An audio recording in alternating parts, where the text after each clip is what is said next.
the gridiron for tons of games, including our game of the week. Two bitter MAIS rivals clash tonight as Jackson Academy aims to end a long losing streak against Jackson Prep. But could the Raiders knock off the Patriots? Germantown had a big-time matchup with an undefeated Starkville team, but could they pull off the upset? Speaking of upset, how about those Clinton Arrows? Find out what they did and more. Watch the big moments from another week of high school football action in the Metro. Sit back, relax, and strap in. It's time for the Blitz.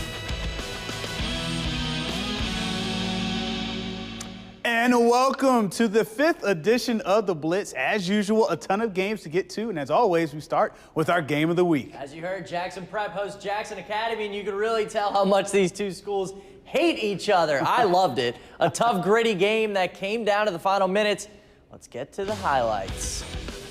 Well, two of the biggest stars in the Metro for Prep. It's Matt Jones and JA, #1 player in the state, Dion Smith. Check out the sign. A lot of recruits, few results. All right, well, the first highlight, a high five nominee, Riley Maddox, Thaxton Birch. How'd you get that? Went up with it, came down with it. An amazing catch, puts him in the red zone. Maddox finishes it off himself. A quarterback sneak, Prep up 7-0 after a 3-and-out.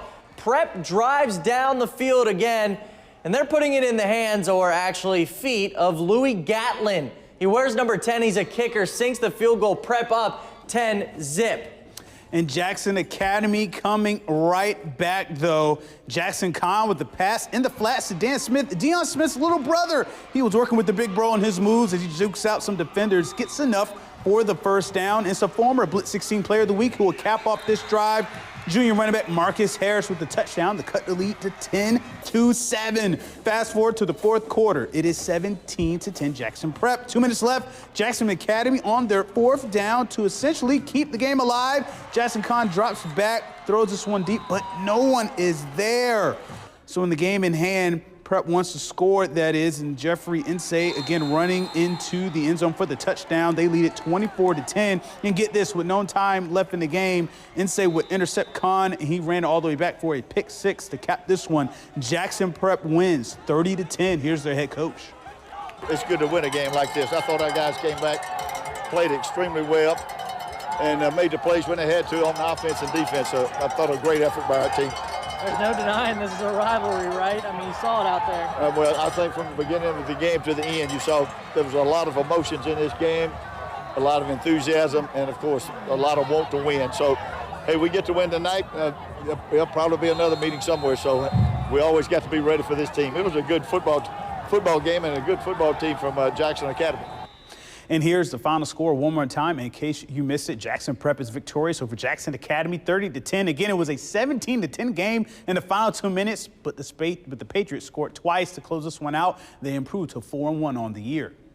And now we focus on this game. Undefeated Starkville coming to the Metro to take on a one-loss Germantown Mavericks team in a 6A district game. Let's go to the home of the Mavs. The Mavericks off to a great start this year, but trying to bounce back the huge win over a talented Starkville squad, and they were amped and ready to go.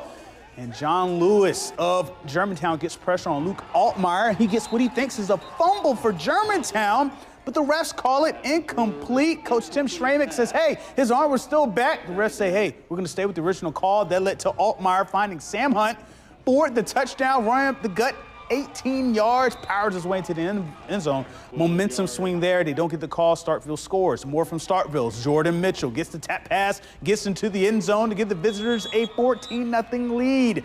The Mavs, though, will continue to get pressure as Montavious Walker gets the sack on Altmaier, but the defense was on the field a little too much tonight. Altmaier dropping back. He's going to go up top to find #1 Leroy Hollingshed. And the Yellow Jackets, they are back in the red zone looking for more. Altmaier is one of the top-rated quarterbacks in the state, and you see why as he hits Hunt again for a touchdown. Germantown falls tonight 41-7 to Starkville.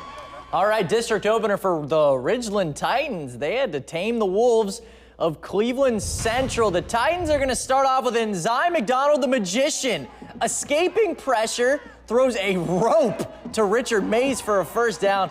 That McDonald guy is just so good at quarterback, and so is Donovan Ball at running back.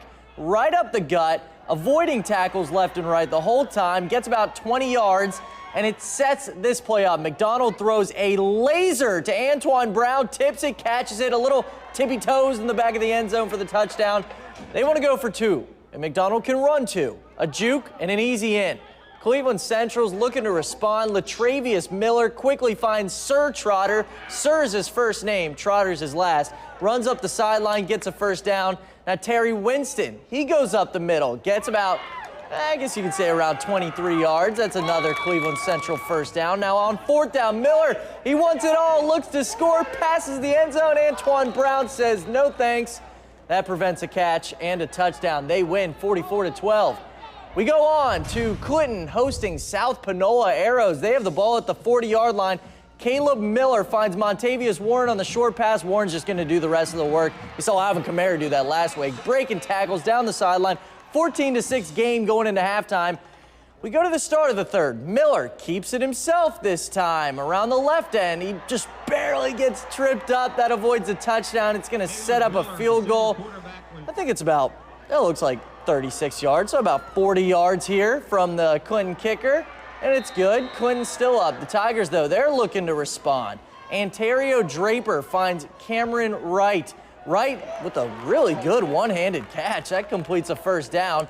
Now Draper hands it off to Demarin Petit, and Petit gains enough yardage to keep the drive alive. Petit is going to get a lot of work this drive. He gets it again on a short pass for another first down.